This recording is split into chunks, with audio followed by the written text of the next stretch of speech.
Qabsaa'aan mirga dhala namaa abbaan qeerroo Oromoo Jawaar Mohammad mana hidhaa keessatti akka malee dhukkubsatee jira. Kanuma hordofuun qeerroon Oromoo guutuu Oromiyaa keessatti qabsoo xumura gabrummaa jalqabanii jiru. Qondaallee ol'aanaan Bilxiginnaa Taayyee Danda'aa Jawaar dhukkubsatuu amanuun Jawaar gadi hin lakkifamu fincila uummataatis humna waraanaatiin ukkaamsina jechuun dhaadatee jira. Akkam jirtan kabajamtoota hordoftoota Oromiyaa 24. Fincilaa fi dallansuu uummataa Oromiyaa keessatti dhoohee ilaalchisee odeeffannoo qabannee dhiyaannee jirraa nu waliin turaan affeerraa kenna. Xiinxallaa siyaasaa Jawaar Mohammad mana hidhaa keessatti hedduu dhukkubsachaa jiraachuu maatiin isaa OMN itti himan. Maatiin Jawaar Mohammad Jawaar dubbisuu yeroo dhaqnetti nu waliin dhaabachuu hin dandeenye jedhan. Fuulli isaa dhiitahee jira. Dhaabbatee nu haasofsiisuuf yaalus sababa dhaabbachuu dadhabeef ofirra gadi taa'e jedhan maatiin Jawaar. Nutis haala fayyaa Jawaariitiif rifannee kan jedhan maatiin Jawaar dhimma kana qaamolee mana hidhaa eegan irraa adda baafachuuf illee hin dandeenye jechuun himan. Jawaar hedduu dadhabee jira. Maaliif yeroo gabaabaa keessatti akkanatti akka dhukkubsate irraa shakkii qabnas jedhan maatiin Jawaar. Yaa uummata Oromoo Jawaar yeroo akkanatti dararamu maaliif cal'iftan jechuunis gaafatan. Kaleessa qaama keessan dhukkubaa jechaa ture. Har'ammoo akka malee itti hammaatee fuulli isaa dhiitee jira. Ani ogummaan dura arkuu rifadhe rifaatu keessa dhugaa waan dubbadhu hundaa wallaalee si dhahanii hin jeeni hanga fuulaa uffata uffatee jira. Maali si dhahanii jennaan lakkinan dhoyinee na dhukkubaa jira jedhee jechuma tanaa gaafii hangaa fadheef deebisaa inni naa kennuuf hangam dadhabee sagalee takka baafata. Bakka fuula qaama waan takka dhiitee jira akka malee dhukkubee jira. Miilaan oguu nyaata nurraa fudhatee achi deemu akka lafarra harkisaa deemaa miila kaafachuu hin danda'u. Dadhabee nama bakka qaamni hedduu dhibamee laaffatti tokko ta'ee jira. Hedduu dadhabee jira. Wanti jiru hedduu nama sodaachisa. Kaleessa na dhukkuba jaa garuu humaa dhiitoyni kun hin jiru. Kaleef dheengaddaaf keessi koo gaarii miti xiqqoo na dhukkubaa jira jaa. Har'a garuu ka addaati fuulli kun nama sodaachisa. Gulaaltu dhiitee jira. Hedduu wanni jiru haalaan nama sodaachisa. Ani beeku sodaadheetiin jira hedduu.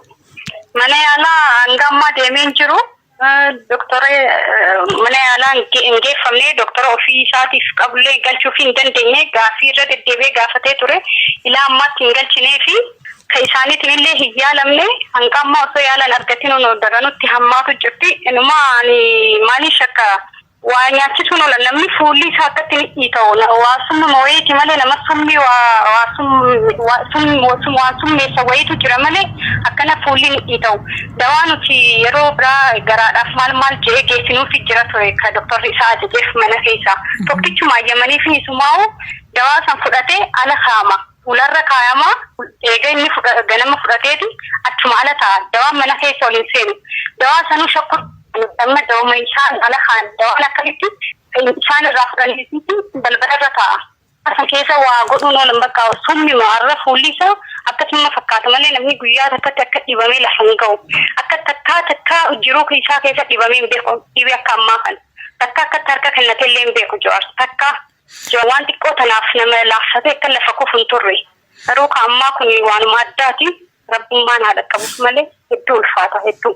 Yaa uummata Oromoo osuma ijaan agartanii osuma akkatti ilaallu har'a boru osuma jennu osuma har'a akkana goonee boru akkana goone osoo jennu osoo walii galuu dadhabnee waan takka godhuu dadhabnee Jawaar mana hidhatti dhiisnee boru lubbuu isaa dhabuuf deemna.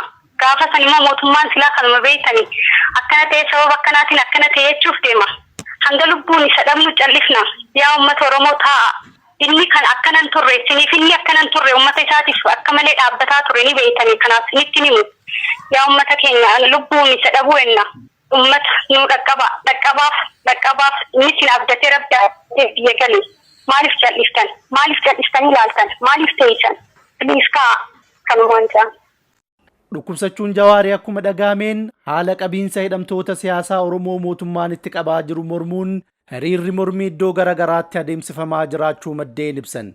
Akka maddeen ibsanitti karaan naannoo Somaalee gara Oromiyaatti qaxxaamuru cufamee jira. Haaluma wal fakkaatuun godinoota Oromiyaa hedduu keessatti fincilli akka dhoohee fi mootummaan intarneetii cufaa akka jiru odeeffannoon ni addeessa. Magaalota hanga ammaa mormiin cimaan keessatti dhoohee jidduu muraasni Awwadaay, Dodola, Adaabbaa, Kombolchaa, Laangee, Asaasaa, Buraayyuu, Sulultaa, Sabbataa fi kanneen birootis keessatti argamu.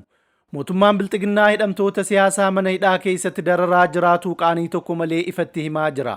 Qondaalli ol'aanaan Bilxiginnaa Taayyee Danda'aa sa'a muraasa dura fuula Feesbuukii isaa irratti Jawaar dhukkubsatuu amanuun Jawaar gadi lakkifnu fincila ummataatis humna waraanaatiin ukkaamsina jechuun dhaadatee jira.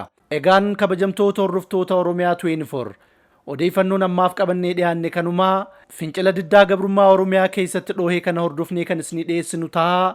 YouTube Oromiyaa 24 subscribe gochuun irraanfatinaa isiniin jenna. Down,